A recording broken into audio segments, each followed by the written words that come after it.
Bonjour à tous, dans cette sixième vidéo, nous allons aborder la fonctionnalité des conteneurs. Alors qu'est-ce qu'un conteneur? Eh bien, prenons un exemple. Ici, on me demande de déplacer les images dans la maison si on entend le son ch. Eh bien, on va essayer. Donc, si je prends mon cochon, ça passe. Si par exemple je prends la corde, eh bien, on voit que ça ne passe pas. Si je prends le traîneau, pareil, l'objet est renvoyé, il ne peut pas rentrer dans la maison, dans la boîte. Donc le chapeau, ben, lui va passer. D'accord? Donc l'idée ici, c'est d'avoir plusieurs objets qui peuvent rentrer dans une boîte. Alors pourquoi j'insiste là-dessus? Parce que ça aura son importance pour plus tard. Donc le même principe ici, je vais avoir une liste de mots, donc plusieurs objets, et je vais devoir les classer dans l'une ou l'autre boîte. Donc par exemple, une souris, bon, ben, ça fonctionne. Si je prends les rats, ben, vous voyez que ça ne passe pas. D'accord? Les rats, il est obligé d'aller ici. Son école va passer là, ma poupée aussi, voilà, mon cheval, tout ça c'est bon, et mes autos. Voilà. Pareil, donc j'ai plusieurs objets qui peuvent rentrer dans une boîte. D'accord? Alors, ici, ça sera un peu différent. Pourquoi? Eh bien, parce que là, je vais avoir un objet qui peut rentrer dans une boîte et pas plusieurs. C'est un pour un. Donc voilà, la girafe va pouvoir rentrer là, le cochon ici, le chien ici. Non, je me suis gouré, voilà, et la vache ici. D'accord?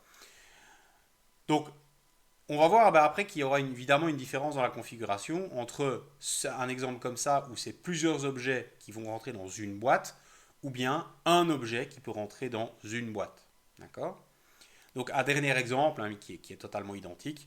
Voilà, ici c'est une chaîne alimentaire. Hein, qui peut manger qui hein, voilà, tout simplement. Et donc on a une image qui va pouvoir rentrer dans une boîte.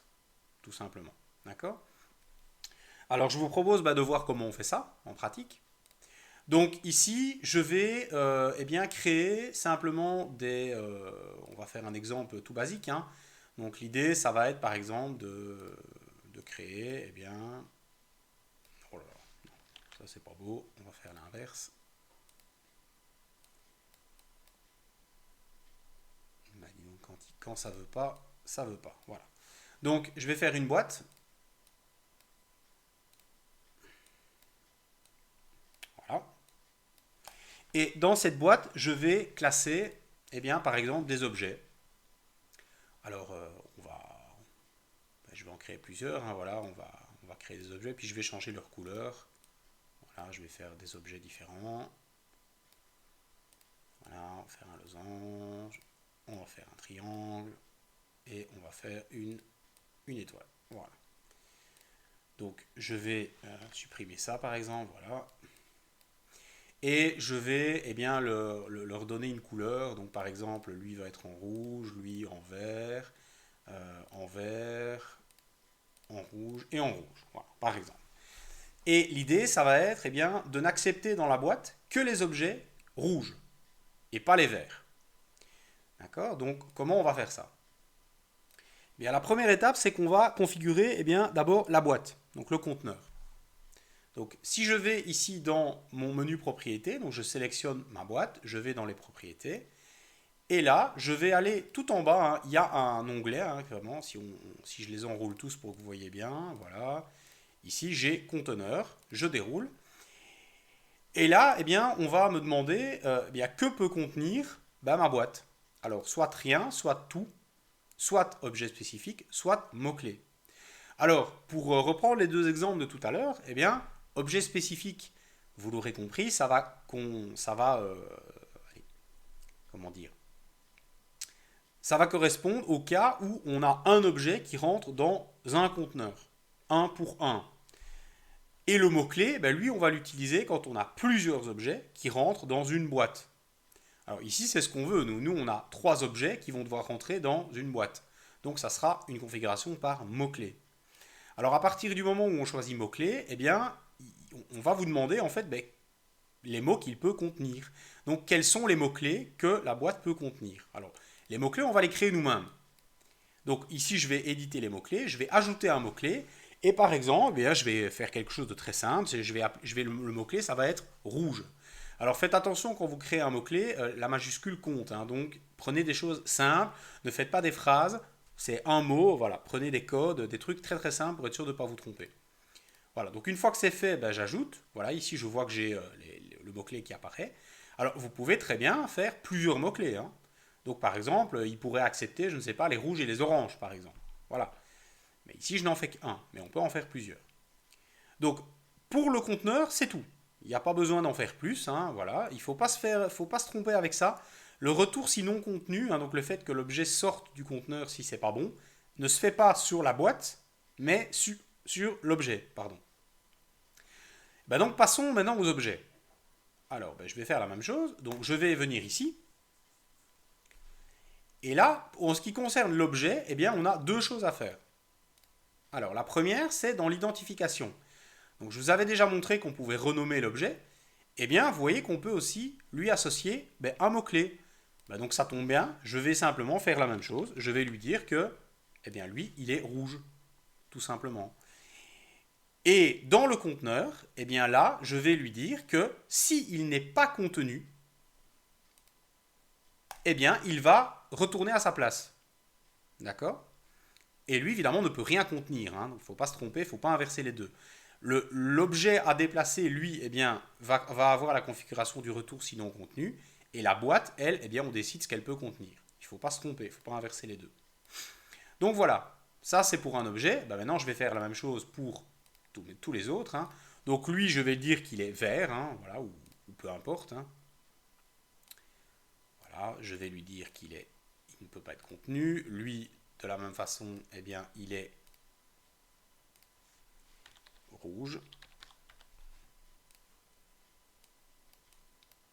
Et il doit être retour sinon contenu. Alors, je vais voir si j'en ai pas oublié un. Il y a celui-là, voilà. Donc lui, il est rouge aussi.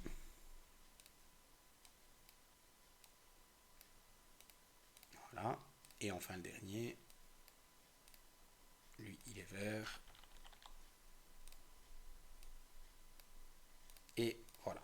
Donc là, je pense que je les ai tous faits.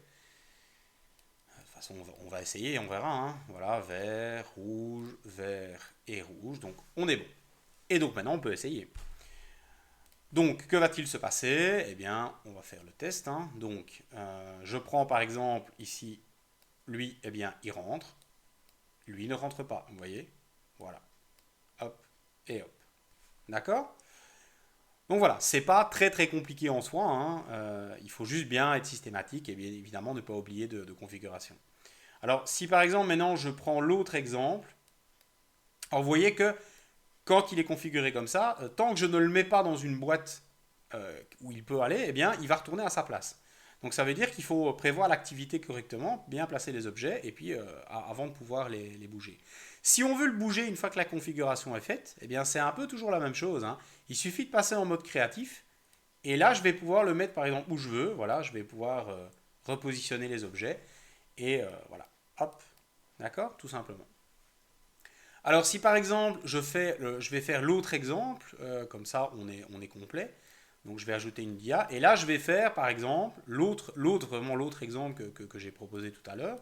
Donc je vais refaire une boîte et je vais par exemple créer voilà toute une série d'objets. Voilà, voilà. Et là je vais même pas m'amuser à leur donner une couleur, hein, vous allez comprendre pourquoi. Donc là, qu'est-ce que je vais faire? Eh bien, je vais dire par exemple que le seul objet qui peut rentrer dans la boîte, c'est l'usine, ici. Alors, je vous rappelle un petit conseil, hein, c'est que les objets un peu particuliers comme ça, moi je vous conseille de les renommer. Donc, lui c'est l'usine, et lui c'est la boîte, par exemple. D'accord? Et là, je ne vais pas avoir besoin de mots-clés, j'ai rien besoin du tout. Pourquoi? Eh bien, parce que je vais pouvoir simplement aller dans conteneur, peut contenir bien un objet spécifique, donc un objet, et je vais lui dire, eh bien, tu peux contenir l'usine. Voilà. D'accord? Et de la même manière, ce que je vais pouvoir faire par contre, c'est dire que, eh bien, s'ils ne sont pas contenus, eh bien, ils retournent à leur place. Donc ça, je peux le faire pour tous les objets, par exemple. Voilà. Voilà. Je vais faire ça comme ça. Clac. C'est un peu fastidieux, mais voilà. Je vais, par exemple, m'arranger pour les ranger ici sur le côté. Voilà. Hop. hop, ma boîte ici, voilà. Et donc normalement, eh bien, voilà, tous ces objets-là vont être refusés, sauf l'usine. Voilà. D'accord? Donc voilà pour les conteneurs. C'est un peu plus long à configurer parce qu'il faut aller, ben, disons, dans plusieurs endroits sur le menu propriété. Mais bon, globalement, ce n'est pas insurmontable. Donc voilà, bon travail.